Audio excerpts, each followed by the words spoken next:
We've started. Hey, Sally. Hey, Tyler. How are you today? I'm great. How are you? Oh my God, I'm so excited. Woo! Let's dive right in. I know. Let's hurry up and get through our stuff that we do so we can get to the real meat of this conversation. Sally, what's the best thing that happened to you this week? Okay. The best thing that happened to me this week is I had a really great date day and night with Justin. We had like date night and then it went into date day. It was fun. There's nothing even like super huge about it. It was just a lot of fun, and we found a really great brunch spot near where we live. Sounds awesome. I enjoyed it. I had really great everything there. It was delicious. Okay. What about you? Oh boy. I think the best thing that happened to me this week is I listened to a couple of podcasts that, that was like nothing earth-shatteringly new, but some things resonated with me in a new way. And I just feel like my mode of existing in the world is shifting into one of curiosity, which I know is like your favorite word. It's my thing. I know. But anyway, it's interesting because it is like this gentle, friendly energy. And I feel like the best things happened that I'm just like shifting more into that. And it's making everything so much more fun and magical. And that's not a very concrete thing to share, but it feels nice. So there you go. I love it. Yay. Oh, boy. This is our shortest best thing that happened conversation that we've ever had. It was very simple things, but both really great. Yes. Mostly, I'm just excited to talk with our guest, and that is Courtney. Hi, Courtney. Hello. Welcome. Thank you. How are you today? Very good. It was a crazy day, but it was good. All right. Well, Courtney, you are here to talk to us because a year ago today, you made your Broadway debut as a dancer in Phantom of the Opera. That is correct. Oh, boy. Woo. I'm freaking out over here. Having all of the emotions.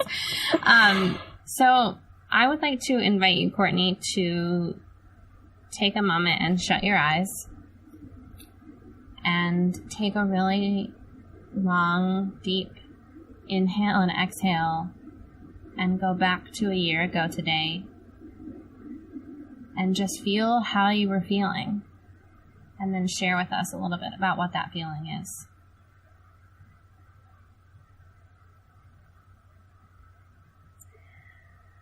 A year ago today, I thought that I would be very nervous, and I was. I was nervous to make my debut.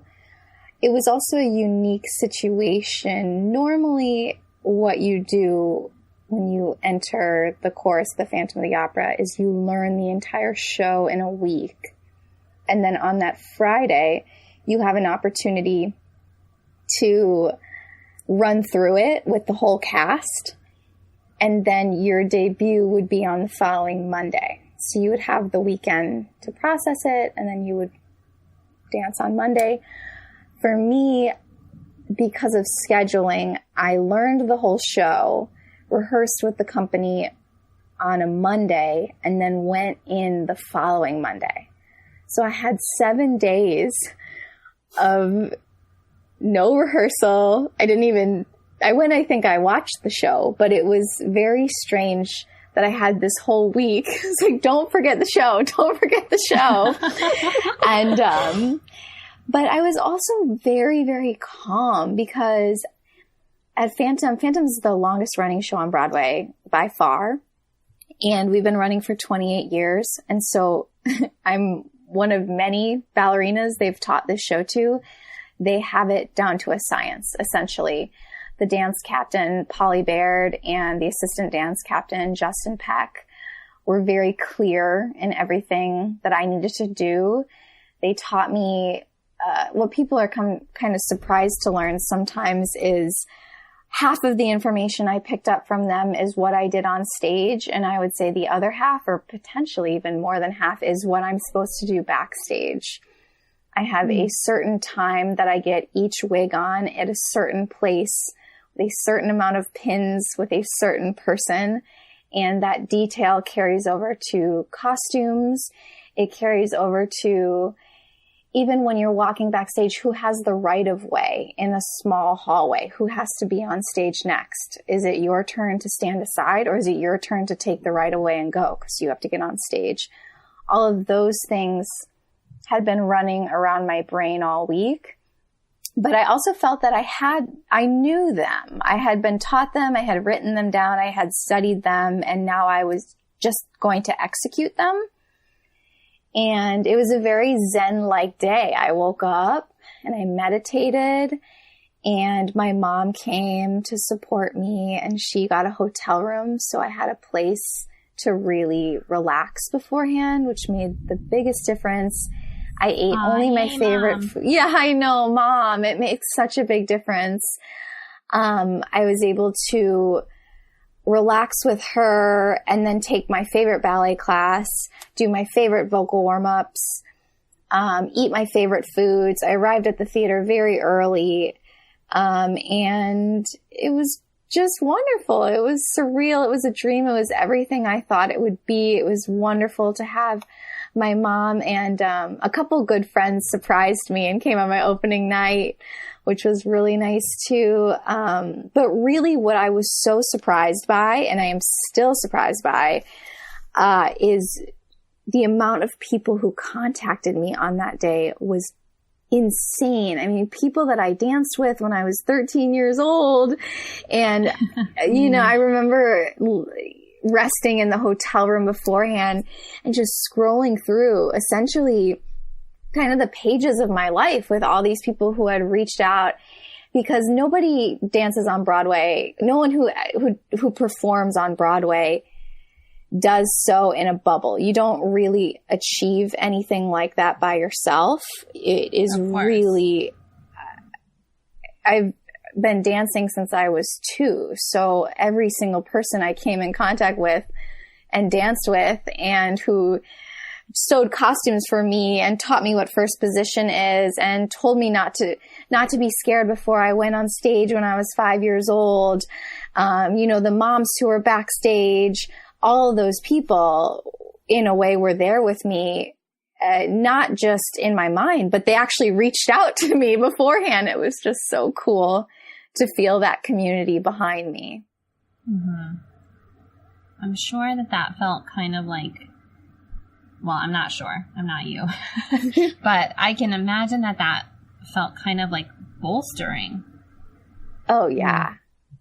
I felt great. And the company Phantom is one of the most welcoming and kind and helpful companies I've ever worked with. I mean, every single person backstage wanted to help, wanted to be forgiving, wanted to be generous, wanted to make sure that I had a good experience. And I felt that. And it was very special to feel like a part of the family with a PH right away. That's amazing. Oh my gosh. That's Phantom amazing. with a PH. Oh boy. I love all of this so far. Yeah, we're like a sorority over there. Have you seen sororities do that? Alpha Phi does that, you know, family with a PH. Just like that. That's amazing. Sounds like less catty than a sorority, though, probably. Yes, definitely. Yeah, there's not that sororities are always bad. I'm not making any judgment calls. Tyler's got a war on sororities. That's the secret of today. I see. There's always a secret. Not get me in trouble. That's all right. It's all right. Yeah, no, there was zero cattiness in my dressing room, which just makes going to work so much better. But so, Courtney, I'm curious. I also danced from, the tender age of 3 years old. until my, let's say, sophomore year at college. And I'm still very sad that I didn't pursue that passion. Mm-hmm. And my question doesn't feel directly related to that, but I guess I just wanted you to know that about me. My question is, had dancing and dancing on Broadway specifically always been the dream? Mm-hmm. This is a really interesting question. And I'm friends with many dancers who chose not to pursue dance as a profession for a multitude of reasons. And I was one of those people as well. I always wanted to be a ballerina. I pictured myself in a ballet company. My dream company at one time was San Francisco Ballet. Mm-hmm. And then, well, my first dream company was Cincinnati Ballet, because that's where I grew up and I loved all those dancers. And then I quickly discovered after puberty that becoming a professional ballet dancer specifically was going to be an uphill battle with my body and with my hips and with my ankles. I had pretty bad Achilles tendonitis from age 13 to 17 that I was battling. And it just became, and then it was the whole culture of you just don't really go to college if you become a ballerina. And so I realized that, wow, I'm going to have to give up my education, which I love. Independently of, I didn't go to college because you can make more money after you go to college, which is sometimes true, sometimes not. I went because I actually love class, and I didn't want to give that up and take on a life of physical pain. And so giving that up was very, very painful. And I would say it took 2 years for me to fully give it up and no, I really don't want to do that. And after I gave that up, I wasn't able to imagine another future for myself in dance because I had had that narrow picture for so long. Right. And so I created a future for myself in a brand new world. And I majored in psychology and worked in research. And then when I graduated, I worked in heroin addiction research for a year at Bellevue Hospital. Wow, that's far from Broadway. It was really far from Broadway, not really geographically, but in terms of the parts of New York I was interacting with were very far. And I remember the day at the hospital, it was kind of slowly I got back into it. I started dancing for my friend Monica Hogan, who I went to school with, and I was dancing for her company, and she was working around my regular 9-to-5 work schedule. And then I started. I have a question. Yeah. Before we go further. So you say that you had gone to college and you had given up on this dream of being a ballerina, at least in a ballet company. Yes. But even in those moments when you had quote unquote given it up, did you continue to dance? Yes. My senior year of college, I took class, I would say a couple times, my senior year of high school, I took class maybe a couple times a month, but mostly I taught ballet my senior year of high school. And then in my 4 years at Duke, I took ballet 2 to 3 times a week in the mornings. But going from dancing 8 hours a day on point and dancing in the school and in the company at both Cincinnati Ballet and then working many hours at San Francisco Ballet, that was nothing, just doing it 2 to 3 times a week. I continued to do it because I don't really know why. I came to a place with it where I was able to enjoy it as a recreational activity by, I would say, my junior year.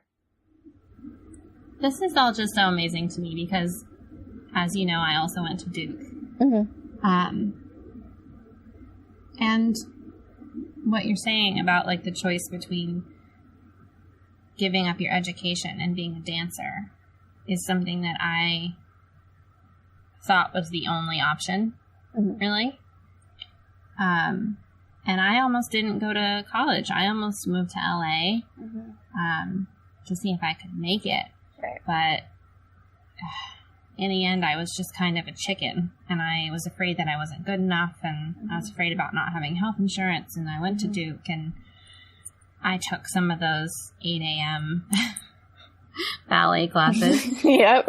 Which, like, almost killed me freshman year. You know, just, like, go to ballet at 8 a.m. and you can just smell the alcohol oozing out of my pores, because that was when I started drinking, too. And, and ballet wasn't what I wanted to do. And I was kind of like, screw this. I was like, ballet's not my jam. 8 a.m. is not my jam either. Yep. Being drunk in ballet at 8 a.m. also no one's jam. Not a good idea. Just not. Did you have that teacher with the red hair? What was her name? Talking about ballet teacher? Julie? No, I had Julie and Tyler. Oh, Tyler was great. Anyway, getting off. Anyway, I stopped dancing by my sophomore year. Right. And I just want to say that I admire you so much for the ability to keep dancing and to find joy in it, because I couldn't do that. And, oh, boy, I have gotten back into dance a little tiny bit in the last year, but I swear the first time I went to a dance class at Broadway Dance Center, I was like having a panic attack, texting Sally outside being like, I can't go in, I'm gonna die. Because I had cut myself off so completely. It's really painful for dancers to come back to dance, and a lot of us have stories where we leave and come back, and people describe it like a breakup.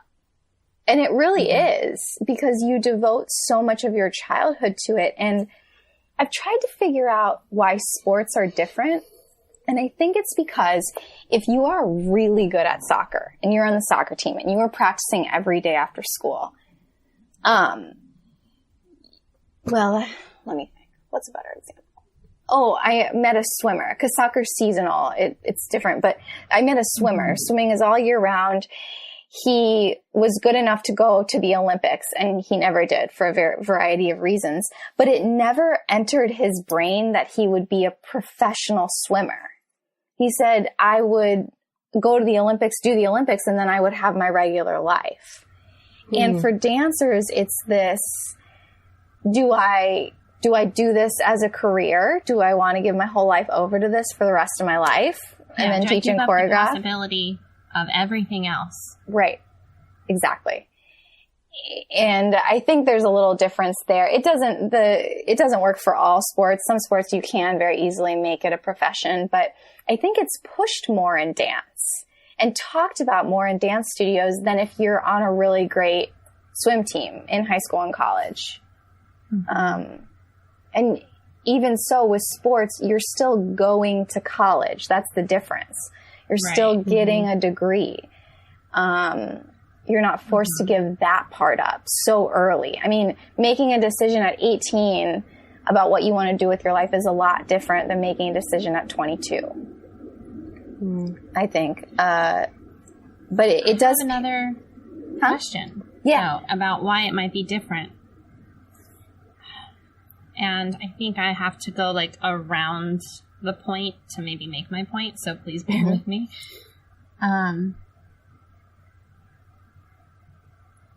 First, I want to be very clear. I'm not saying that there is no heart or passion in sports, because I know there is. But I had a dance teacher at one time say, like, if you walk out on that dance floor and you do something true, that your soul shows. And I think I was young when she said that, and it probably didn't fully resonate with me what she meant, but it did stick with me. And I think about how hard it was for me to go back to dance. Mm-hmm. And I'm wondering if it's because, like, dancing puts me in touch with the soul of who I am in a way that absolutely nothing else does. And I was afraid and, like, hiding from that. Because once you've been disconnected for so long, it's scary to look at that and to revive that connection. And I wonder if that is part of the reason that the leaving dance and coming back to dance is a story for so many dancers. Mm-hmm. Mm-hmm. I don't know. I absolutely think that plays into it. And then adding on top of that is that it's something that you are expressing your soul with your body. And as we get older and as our bodies change, there's that additional fear of, will I be able to express myself in this new body that I have? This mm-hmm. body that is an adult and walks around New York City and sits and works really, really hard. And sometimes eats healthy, but sometimes can't afford it. It's totally different than when you are 15 years old dancing 5 hours a day after school and your mom is cooking you home cooked meals. There's that fear as well. And then it's also reinforced by culture. I don't look like what dancers look like. Most people don't look like what dancers look like. I still don't think I look like what dancers look like, and I'm a dancer. I mean, it's crazy the images we have in our brains of that. And that also doesn't help, especially when we're dealing with, as you said, the medium of the soul, which I completely agree that is. The medium of the soul. I like that.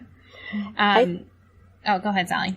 I think it's also, and I don't know how much, again, I don't know anything about athletes is basically what I'm learning from this conversation, but, in sticking with that, I think there's also something interesting about like the notion of the starving artist, because I gave up singing. So that was my like big thing. Mm-hmm. I had been a singer all my life, and like up until a couple of years ago, the absolute highlight of my life had been getting a solo in my high school chorus in my senior year. And then I stopped because in college you could only be in the chorus if you were a music major. And I was like, well, I'm not going to make any money as a singer. Like, I'm not going to pursue this professionally. So I'm not going to be a music major. So I guess I'm not going to be in the chorus. And so I stopped singing at all. And then it wasn't until many years later that I gave myself permission to pursue that again. And I was similar to Tyler's experience where I was freaking out. I was like, how am I really doing this? Am I really going to sign up for this thing? I haven't sung in so long. What if I lost it? Like, it's all well and good when I'm singing in the shower, but like, do I know that I'm going to be able to like hold that note for as long as I used to? Like, do I still have the diaphragm power? Mm-hmm. Like going back to that, like, I'm not going to be a music major because I'm not going to make money off of that. Mm-hmm. I think that there's an element of that too, that maybe, I don't know. I mean, I don't know how professional sports work. Like if you're not in the NBA, right. But presumably you get paid something, I'm guessing. And like, there's a lot of like, I'm not going to make any money because if I'm singing in a chorus or if I'm singing in a band, then I have no idea where my money's going to come from. Right. And I think that's a little bit of a difference too. I know there are different echelons of sports. You make much less in minor league baseball than you would in major league baseball, but there is a potential huge monetary gain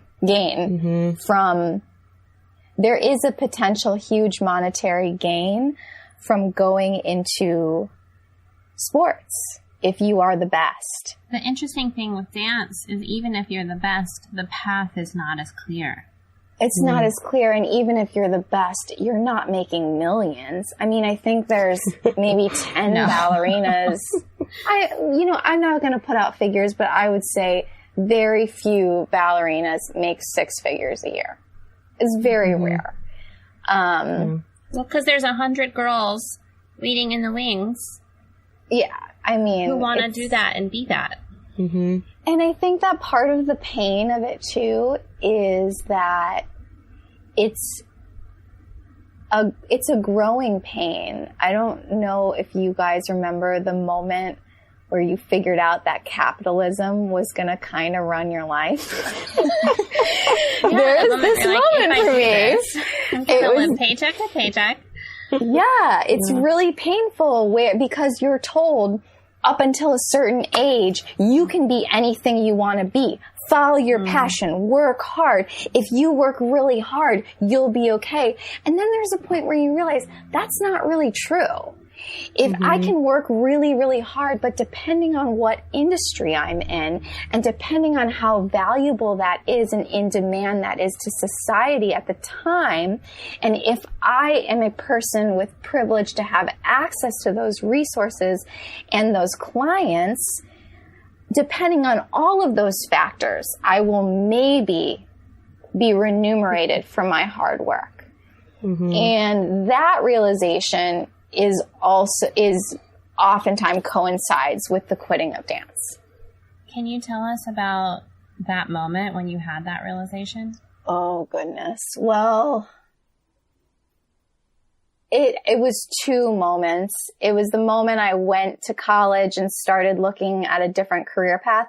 I chose another career path that I knew I would not make as much money as I could in investment banking or consulting or even being a doctor or a lawyer. I chose research, but I chose it over dance because even though it's little money, it's stable money over a period of time. There are a lot of jobs in healthcare in general. Right now, it's a growing industry and it's just a clearer path. At Duke University, you get a couple options of paths, and that was the path that I chose. And I knew if I got a certain GRE score and really good recommendations, and I wrote a thesis, and I got that research job, and I got those recommendation letters, and I applied to all the grad schools, and I did everything right and checked off all the boxes, I would be okay.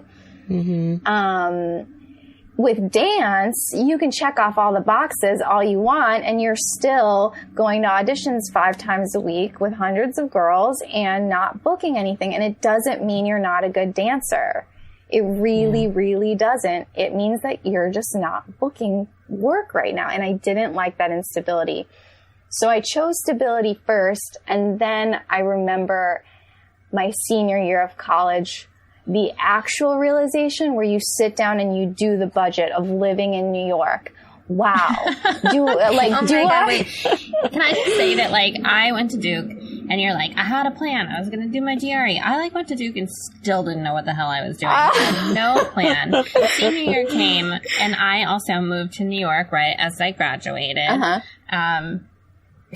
Never made a budget, never sat down and said, how much is it going to cost me to live? Just moved here and was like, please, God, help me find a job that will enable me to live. And that's the way I've lived my whole life. So I just want to take 1 second to applaud you because you're like, well, obviously you sit down and do the budget, but that is not obvious, girlfriend. You are an amazing human who has her shit together. And I'm just sitting here being like, well, I feel really lucky that things worked out because I did not have a budget or a plan for my degree, which I now don't use. Well, the thing is that, well, we can get back to that later. I'm sure you use your degree. I use my degree at the Phantom of the Opera all the time, and it's in psychology and business. I mean, it's... Well, I should have majored in psych, but that's a whole other story. That can be applied to anything. But, not that I'm using psychology on people, but you know what I mean. It's the critical thinking aspect. They're going to hear this, and they're going to be like, stop psychologizing. Yes. I know, exactly. I don't want anyone to hear that. I'm not doing that. It's just the ability to critical think and keep facts straight and study and all those things is what I mean. Which totally you can learn. Psych profiles of every single one. Yeah, exactly. I'm studying everyone. No, not at all. Which I think you can learn all of these things in the workforce as well. I just got to learn them in a nice sheltered environment, which was awesome. But, wait, I just totally lost my train of thought. I'm sorry, that was my fault. No. We were talking about capitalism. Oh, we're talking about capitalism. Oh, okay. So there's a flip side of that in that there was always a lack of bravery in me because I lived my life in such a regimented way. And it's really funny when people tell me, wow, it's so brave that you decided to become a dancer, because I did it in the least brave way possible. I did not leave my day job until I was so secure in another job and had enough savings to last me. At no point during my dance career, which has only been 2 years, have I ever had to be brave in that way, because come on though. Well, brave in auditions and things like that, but brave financially. And once I figured that out in New York, that you can, if you want to be a dancer and you also want to make money, no, you're not going to make investment banking money. That's not, I gave that up with the research. That was fine. That was a cry fest too. That's hard to give up.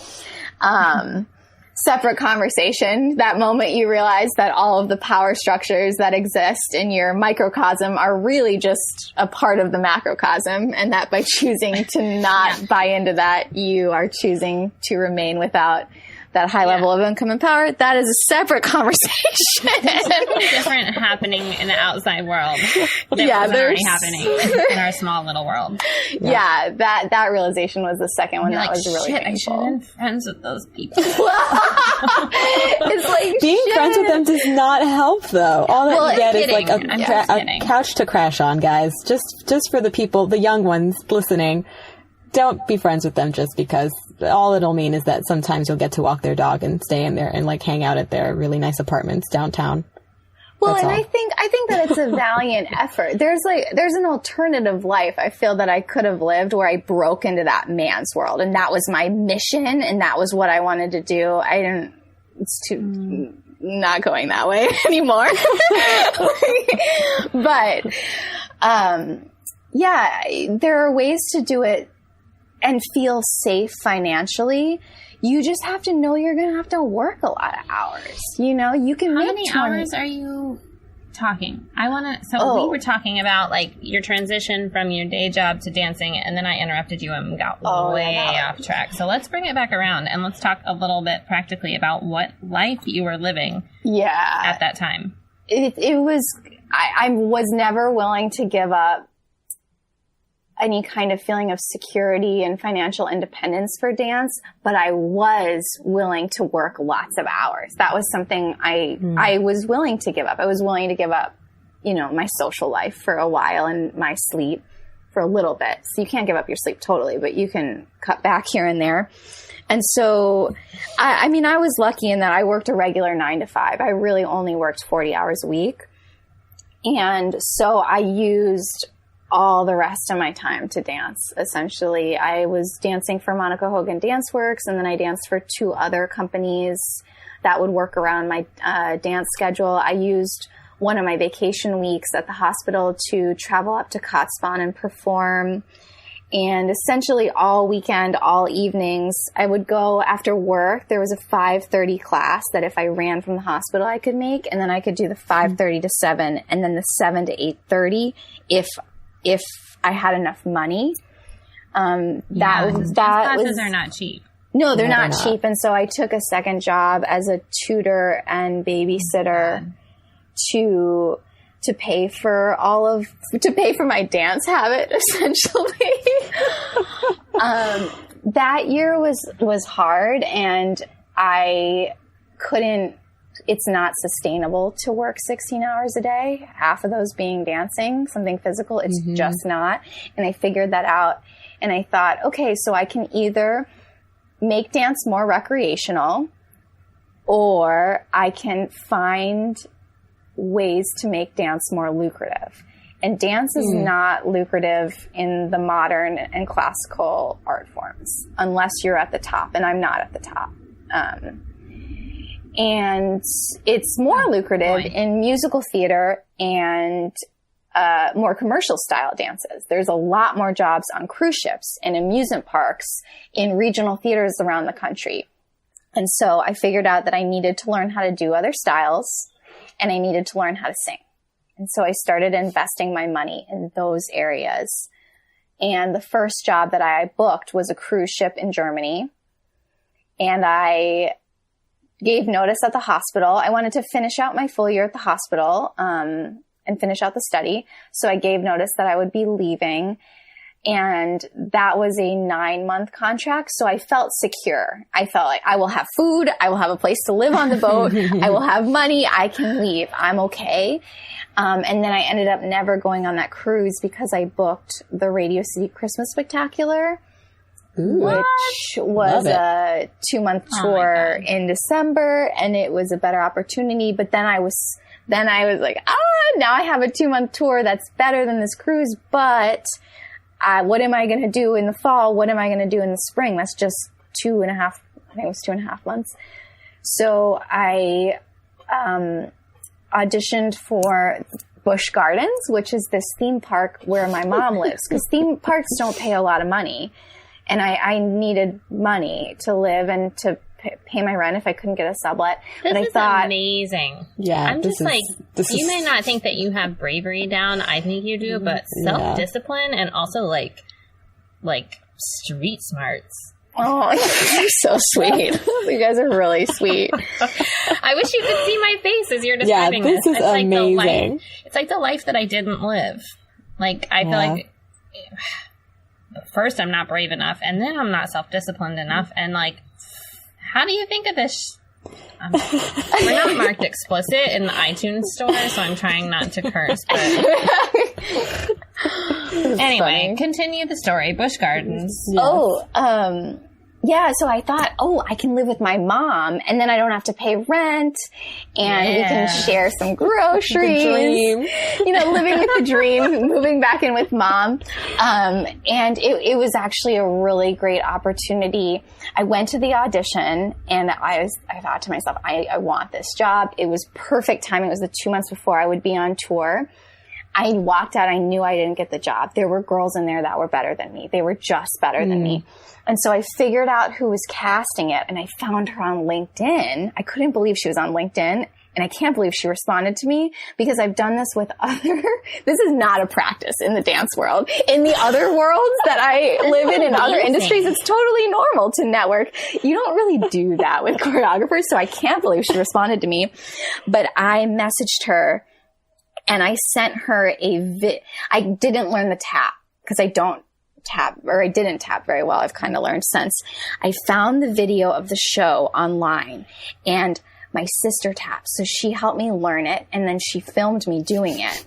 And we sent the YouTube link to this choreographer, and I said, look, I know that I didn't do the tap in the audition, but I can do this. I know I can do this. And she was like, she's very nice, and she's like, okay. But I just knew I still didn't have the job. And so oh my God. Oh my gosh, I just told the story wrong. No, I knew I didn't have the job, so I took the train to Williamsburg to audition again. I went to Virginia, and I thought, I'll see this woman again. Again, didn't do the tap.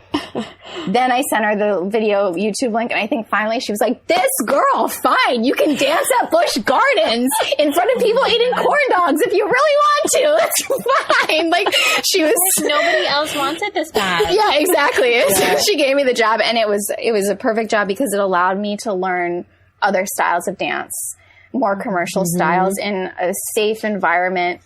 And I met some of my best friends on that gig. We always laugh about it because it's really hilarious. I mean, people are actually watching you while they're eating turkey legs. It's so funny. There's just no glamour at all. You're just sweating in front of them. And it was so fun. I had a blast. And then this same woman that I sent the YouTube link to, she remembered me in December. I remember waiting in line at the food line at Radio City and thinking, wow, I am unemployed starting January 1. I am totally unemployed. And I got this email in my LinkedIn inbox from this choreographer. And she said, hey, what are you doing next month? We need somebody at Norwegian Cruise Lines. And I was like, here's my video. What do you want me to learn? And so she actually also got me my following job at Norwegian Cruise Lines. And then after that, I came back to the city, finally feeling financially secured enough to just audition. And I did side jobs as well. And that's what started my New York career. But that's the story. Wait. That's the story. Okay. My missing piece here is, so when did you decide I would like to pursue dance again? Oh yes. So people don't believe me. You have to confirm with my best friend Cedric. I was at work, and we're gonna fact check for the podcast. You have to, because people think it's so corny, but this is what happened. I was bored at work one day because someone didn't show up. If you say that you were watching So You Think You Can Dance crying on your couch, because that's what I do every time I watch So You Think You Can Dance. I'm gonna Okay, sorry, you were bored at work one day. But I was bored at work because someone didn't show up for an appointment. And so I was on GChat. Oh gosh, I hope nobody from Bellevue Hospital listens to this. But I went on BroadwayWorld.com to look at auditions and dream about taking 2-hour lunches to go to these auditions, maybe, and then randomly coming back with a French twist. And I was like, where'd you go for lunch? But so I was dreaming about that, and I saw the audition for the Phantom of the Opera that December. And I G-chatted my friend Cedric, who is my dance partner at school.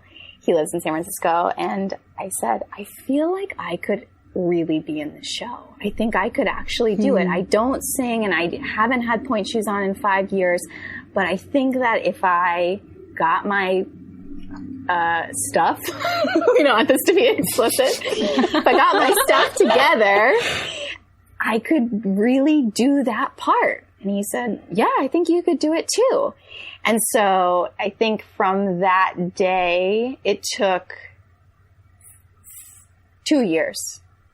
Yeah, 2 years to figure out how to get that job. It was Phantom of the Opera. Huh? It was Phantom of the Opera, though. It was.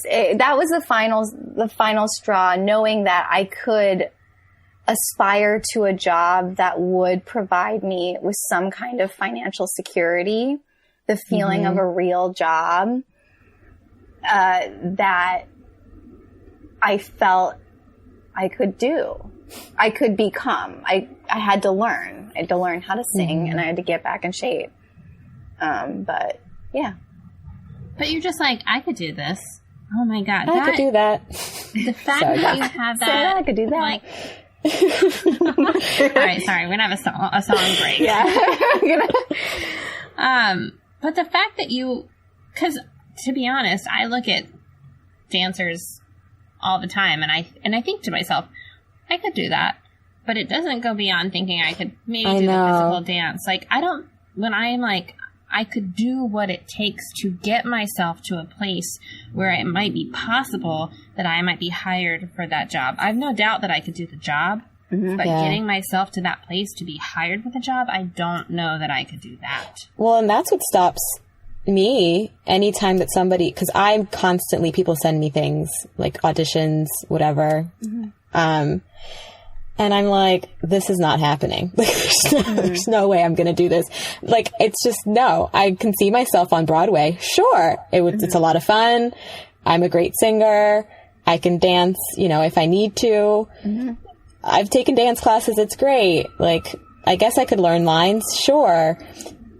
But like the actual getting to that point, I'm like, there's no way I'm doing this. I'm not going to audition for this because it's not happening. What's happening right now, if you are not aware, Courtney, is that Sally and I are both just like, in awe, eyes staring at you, like bowing at your feet. Like, yeah, crazy. This is amazing. No, we're not crazy. You're crazy.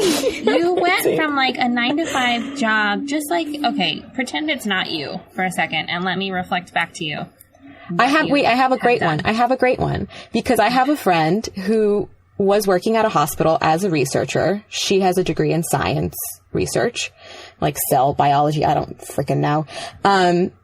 And decided that no, actually my passion has always been dance. It still is dance. And now she's on tour with Prince Royce and Pitbull. Wait, you know someone else who's done this? Well, I guess it's not as hard as we thought. What's happening? Well, but I think that it's all these girls who are like, I'm going to do science. They're like, no, screw that. I'm going to go dance. I'm going to go dance for Prince Royce. That's amazing. I want to meet her. I love Prince Royce. That's so cool. Yeah, she's great. But like, yeah, like it's amazing though. And it's not like I don't know the nitty gritty of like her everyday life. And like, I haven't had this conversation with her. So I don't know, like, whatever. You seem to have you had a plan. There's a lot of action taking from you, but yeah, it's like, it's amazing to think that you can go from this one extreme to the other. Like, I don't even have words. I just keep jumbling my words up because I don't have them. Cool. Yeah, it's amazing. Board? Yes. Yeah. I don't end up on Broadway. Courtney's like, but you could. Yeah, I don't know. I feel like so much of it is, I had a lot of friends help me. Someone in particular taught me how to do visualization techniques. That helps. I mean, so we're all much. up on the visualization. Well, and this, I would like to go back to you saying you're not brave. Because, like, the fact that you even allowed yourself to entertain the desire to dance professionally after you had, quote unquote, given that dream up. Like, that is an act of bravery. Yeah. I think. It totally is.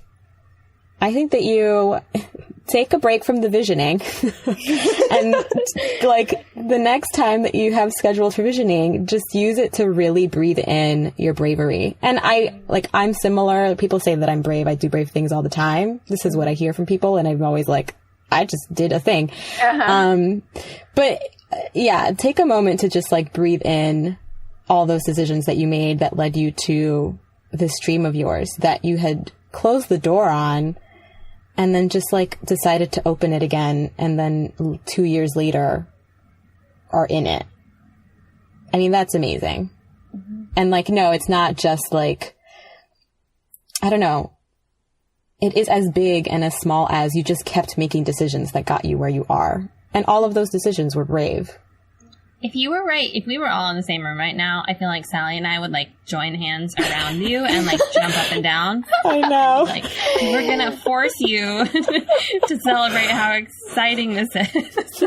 So wait, we're almost out of time, and I'm like, I wanna bring it back to now. You dance on Broadway. How many times a week? We do 8 shows a week. Yeah. Holy cow. How does that feel? It feels great. It's really wonderful. I was a vacation swing up until about 4 weeks ago, which means that I went in and out of the show based on if people were taking leaves of absences or taking vacations or were injured. And so it was off and on, and I'm in full time now, and I started 4 weeks ago. And it's a Zen-like existence. It's very ritualistic. There are certain things I have to do every single day before the show, certain things I have to eat and rest. And it's really wonderful. I have no complaints. I love the people that I work with. I love the dancing that I get to do. I find joy in it. And when I'm tired, I try to find more joy in it. And that will get you through. And the music will always get you through anything. It's always there for you. That's what it is. I can't believe that we haven't sung any songs from I know. Also, P.S. Phantom of the Opera is the first Broadway like music that I ever sang, because I sang it in high school, and only the second Broadway show I ever saw. So I was like obsessed with it for so long. I was like, this is the theater. Oh my God. Obsessed, guys. So much too. Yeah. Wait, so when I saw it on Broadway, I didn't really want to see it because I had seen the movie and I was like, movie's like not that great. Do I really need to pay to see this on Broadway? It's a terrible movie. I mean, the movie's fine, but then you see it on Broadway and oh my god. Like, no wonder it's the longest running show. It's freaking phenomenal. It's so good. Oh my gosh. I'm so excited to watch it again. I know. We need to go see Courtney. I should come see. Come whenever. Yeah. Oh boy. Yeah, I'm in forever. So back to serious conversation again. So now you're a full member of the company. Congratulations. Thank you. Woo-hoo. Thank you. It's such a big deal. I'm so proud of you. I don't even know you, and I'm so proud of you. Me too. I want to ask you what you're visualizing next. Mm-hmm. Me too. It's hilarious that you asked me that, because I actually broke my sleep schedule last night. I can't believe I did it. I wasn't that bad, but I didn't get as much as I normally get to stay don't up. get me started about my sleep schedule. Oh, yeah. I try to keep it more regimented for the show now, because it does really affect performance. But I had to finish my new vision board last night. I made one when I decided I wanted to be in the Phantom of the Opera. That's why you're staying up late. Yeah, that's why I was staying up late to make him a vision board. And yeah, I started one 2 years ago, and I've just been adding and subtracting to it. And I looked at it a couple weeks ago, and I thought, wow, it's just, I have to just completely start over. It was this feeling of a new chapter. Mm-hmm. And there are just totally different things up there now. I'm really missing the intellectual side of life. And so I'm doing the show every night, and it's wonderful. But my life is no longer filled with auditions like it used to be. We have rehearsals sometimes during the day, but during the days, I'm finding that I want to use my brain more than my body so that I can be rested for the shows. And so I'm looking for opportunities to do that. And I'm becoming very fascinated with research, particular research being done at business schools on performance and psychology, and performing 8 times a week, and what that means and what I'm learning from that, and just having access to all of these people who are not writing articles at Columbia Business School, but have all of this information about how to consistently perform difficult feats 8 times a week. I want to gather that information in some way and share it with other industries. I'm obsessed with this. Yeah, me too. I'm not sure how to do that yet. The smartest way to do it, because I want it to be in a language that is appealing to everyone, to all industries. So yeah, that idea is percolating. I'm not sure if it's an independent book, if it's a series of interviews, the first thing I need to do is a literature review of all of the research on performance. I love lit reviews. That's what, yeah, lit review has to come first. So, I'll be reading a lot of all the research and all the scientific articles on that, and compiling all the information that we have in that field, and seeing if there are any holes that Broadway dancers could fill with their knowledge. Broadway singers as well, and performers. But I haven't started that lit review, and so I won't say anything more because I'm not really sure where that will take me. But I'm excited. Oh boy. I'm just sitting here thinking, how proud your parents must be. Well, I'm mostly thinking that I'm obsessed with you, and can we be friends? Let's be friends. Let's totally be friends. You guys live in New York? I do. I do not anymore. Okay. Tyler? But it's okay. We're going to It's happening. I live in New York, and I'm totally free during the days a lot of the time. I still want to be friends. I can help you with lit reviews. I love lit reviews. Lit reviews are fun. Well, we can decide that later, because I only have, just a couple more minutes with Courtney. I don't want you to go. I know, me too. To go do the show. No. Okay, wait. So, oh boy. Take a minute now, if you don't mind, and take another deep breath. And looking back over what you've accomplished, not just in the last year, but in the last 2 years, how do you feel from this vantage point? I feel empowered. I feel that I decided I wanted something and I took the steps to achieve it. And that is what has changed my life. Even more so than dancing on Broadway. The act of saying I want something, saying it out loud to other people, putting it up on my wall and saying I'm going to do this, and then actually doing it is what has been life-changing. And it makes me feel that no matter what happens, if I walk down the street and I'm, my ankle's run over by a car and I can never dance again, I will be able to figure it out. I will sit down and I will decide the life that I envision for myself in this new state in my physical being, whatever it is. And I will be able to be happy because I will be able to make that happen for myself. And that's what I'm feeling right now. And I want everyone else to feel that way. In whatever they want to do. Yeah. I feel very inspired, so I can't imagine how listeners might feel right now, but I'm guessing there are a few people out there who you've really inspired with your story today also, so thank you so much for sharing with us. Thank you for having me. I really appreciate it. I'm so honored to be on your show, really. It is just wonderful. I'm glad this worked out today. Yeah. Me too. Well, oh my gosh. I was about to say stop, but then I decided I didn't want you to stop. Receive it. I know. That's why I didn't say stop, but I still had the impulse. Courtney, have a great show tonight. Thank you guys. I wish I could stay longer, but I have to do my rituals.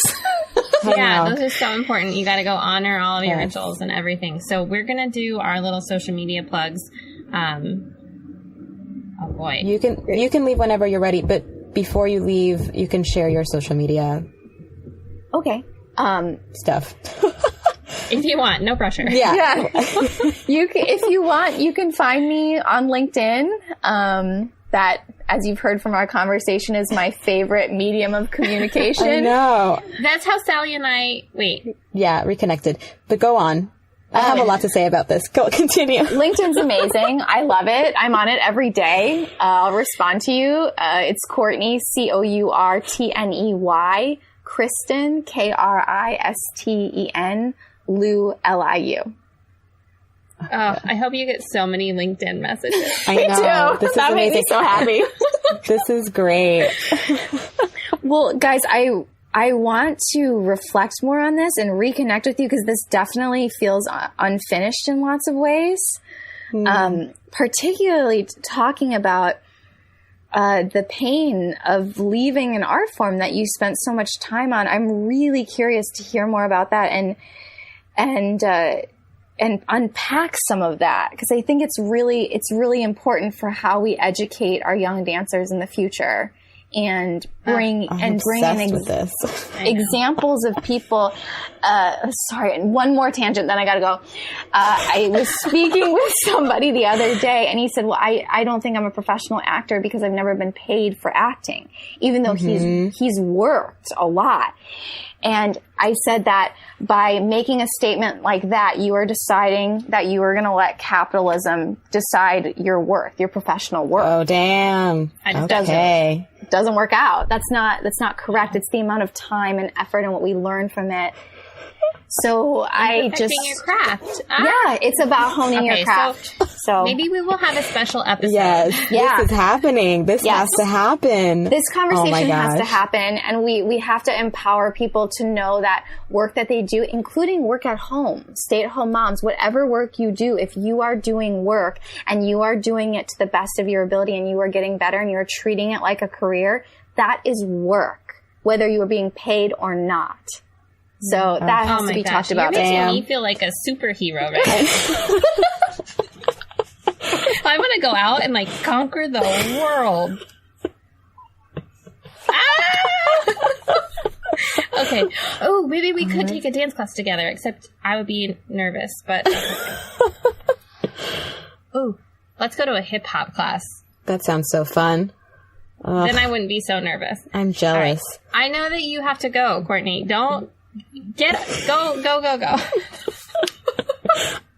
We love you. Bye. Oh my gosh. Boy. So I'm good. obsessed with her. I know. Okay. All right. Oh boy. Sorry, everybody. We got real excited. Yeah. This is the best. All right. So, Tyla, where can the people find you on the internet? On the internet, I am at tylafowler.com. I'm also on Facebook, and Instagram is Tyla M. Fowler, M as in Megan, because that's my middle name. This is like my new catchphrase since that one time you pointed it out. Sally, what about you? Where can the people find you? I'm at Sally Simply on social media, and you can also find me at sallymercedes.com for writing and singing, and unmutedexpression.com for unmuted expression. Do you want to share Zena Hell's info? Yes, you can. If you like our intro outro music, please support Zena Hell at ZYNAHEL on Facebook, Twitter, and Instagram. She'sthebomb.com. All right, and then real quick before we finish, Sally and I just wanted to share with you guys how easy it is to share an episode of a podcast. This is great that you remembered this because I forgot. Yeah, because I've been thinking about it because, like I said, I've listened to a couple of really excellent podcasts lately, and if you're in the iTunes app, I'm going to pull it up right now so I can tell you exactly She's how going to give you the play-by-play. So easy. It's really easy. So if you're looking at all of your podcasts and you see the one that's playing, you can click the little, like, 3 dots. The ellipses. On the ellipses, yeah. That.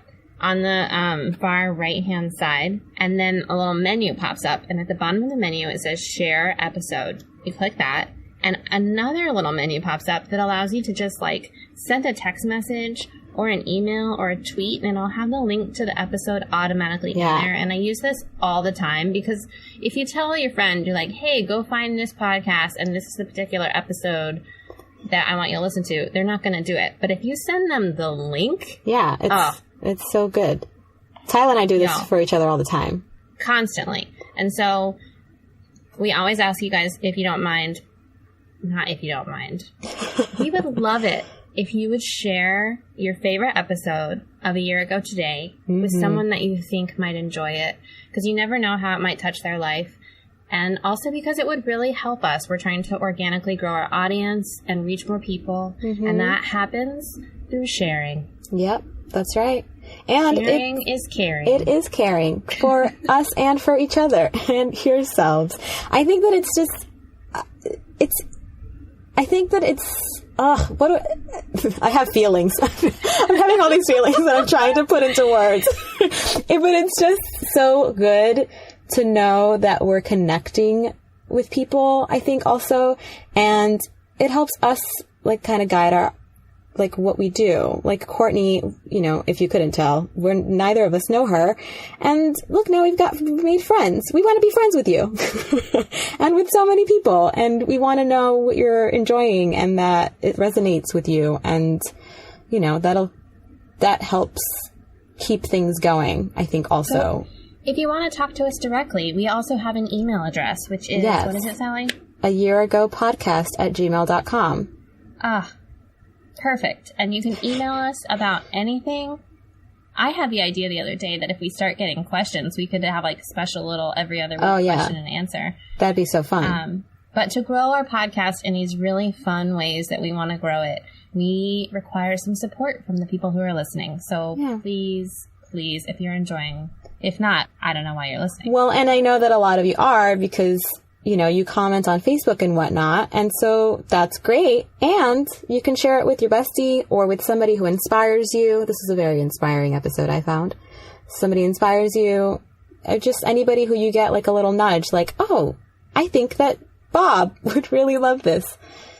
Bob's really into this kind of stuff. So I'm going to send it to Bob. Good old Bob. Yeah. My next door neighbor's name is Bob from my hometown. Oh, I thought you meant now, and I was like, that doesn't work. I don't know my neighbors now. All right. Okay. Let's finish up and wrap get off up. the line. This is what happens when Sally and I get overexcited and then our guest departs and then we're just left to our own devices. So fun. Okay. We love you so much. Thank you so much for listening. Even if you never share this, I mean, I really do love you for listening, and I'm really glad that you're enjoying it and that you keep listening and that you're awesome and part of this community.